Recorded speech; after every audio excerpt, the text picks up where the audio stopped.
Hi guys, my name is Marlene McCohen and I'm here today with Picasso, my mustache parakeet, and Cody, my African gray, who's apparently wrapping himself all up in my hair. Now, oh, and by the way, Rocky is like down here. What are you doing, Rocky? He's trying to climb me or something. Actually, he's playing with my shoelace. The reason Rocky is walking around on the floor is because my dog came to the back door and he wanted to come in and it's kind of dark outside and it has been raining and the dog came in, but it didn't look like he was out in the rain on wet grass. It looked like he fell in the pool. He came into the house and then suddenly like just shook himself off, and I kid you not, there was a puddle, and then everywhere he went there was a puddle.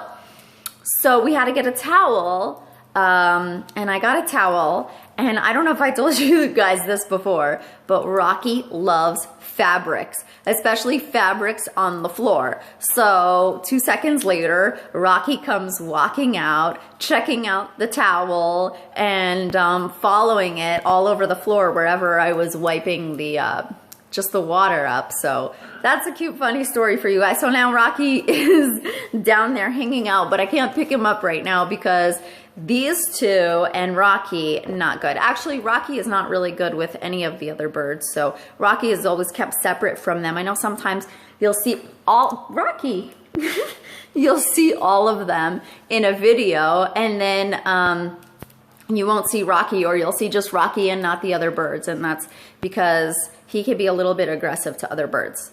So the reason I have these two babies specifically today is because I've been getting a lot of questions about if you can put two birds together. And what usually you guys ask me is this. You'll say, I have a conure, but I'm getting a ringneck tomorrow. Can they be in the same cage? And I get that a lot with all different kinds of birds and stuff.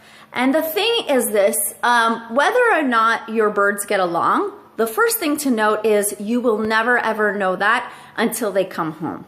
And even then it could be a process. So every bird that you get needs to have his own cage, his own designated spot to sleep and to feel comfortable, okay? So like Picasso, he likes to sit with Jersey a lot, but he has his own cage and his own space. And Jersey has her own cage, and Vinny has his own cage, and Cody has his own cage, and of course, Rocky has his own spot. Now, back in the day when I had George, my African gray, George, Jersey, and Picasso wouldn't mind all hanging out together. In fact, George, Vinny, and Picasso, I could put them in the same cage to hang out and play. And we're talking about like a huge, huge cage, like a little bit bigger than Rocky's, which is now outside, and we keep it outside when we're all hanging out. They can play in there. So, but that's only after they already have their own cages designated to them, so they go to sleep at night with their own space where they feel nice and safe and comfortable. And that's also like, that was a main play area for them. So I would wake them all up, and then their cages would be kind of next to each other. And there were a lot of toys on that cage, and they would go just kind of play and hang out, and you would learn who gets along with who.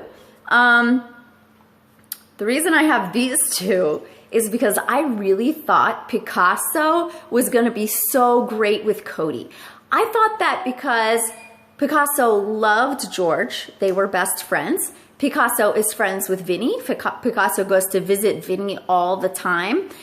Picasso, as you guys know, loves Jersey. But from the day I brought Cody home, Picasso was not excited, guys. Like, Picasso is so friendly to every other bird, but he was not happy about Cody. So the reason this became evident is because if you guys have seen the big stand that I have, that's like it's got like two bottoms on it to hold it up rather than like one tree. That's where Picasso loves to hang out, and that's where Jersey likes to hang out, and they hang out together. Vinny won't stand there at all. He doesn't like to be there with them. But I would put all of them, Picasso, Cody, and Jersey there. And suddenly Picasso would go to kind of like attack Cody. And Picasso's small, but these kind of birds, they have a lot of survival tactics. That's why they're illegal in places like New Jersey, because when you lose birds like Quakers and mustache parakeets and ringnecks, they have a great ability to adapt to city life, but in some cities that means that they're destroying the poles and the the electricity lines. So that's why those birds are illegal in some states. So if you guys, actually a lot of you asked me about Picasso and where to get birds like that, and that might be why you're having difficulty. It just depends on where you live, because when they fly free and they do adapt to many cities, they can become a hazard to electricity lines and things like that. So, in summary, no matter what bird you get, you have to plan to have him his own cage, his own food, his own section, his own cover blanket, every single thing dedicated just to him. And from there, you can have start off with the stand that you already have for your existing bird and see if they'll play on it together.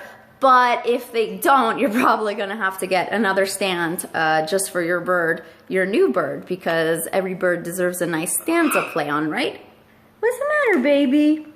Yeah, I have these like studs on my shoe, and you guys know how birds love shiny things. It's like I got a bunch of metal studs, so Rocky just wants to pull them off right now. So Rocky, you can't do that in the middle of a video. You know that, right? He's looking at me like, really? What do you mean? I thought those jewels were for me. So like, yeah, Rocky thinks I'm a play toy right now. So, and then another thing, you guys, if you have, let's say, a lovebird, and you have two bonded lovebirds, and God forbid something happens to one of them, you have to be very careful bringing a new mate for that bird, because they can attack and kill the other bird. They can get aggressive because sometimes they're not ready for a mate. So even when you try to get two of one bird for each other, there's no guarantee that they're going to bond. So that is it, guys. I hope you like this Parrot Tip Tuesday. Please subscribe to me. We love it for parrot videos every day. We have Parrot Video of the Day, Storytime Sunday, and Parrot Tip Tuesday. And guys, follow me on Instagram at Marlene McCohen, where you'll see pictures of these guys, and Twitter too, where I'll let you know when I'm uploading videos. So thank you so much, guys. Bye.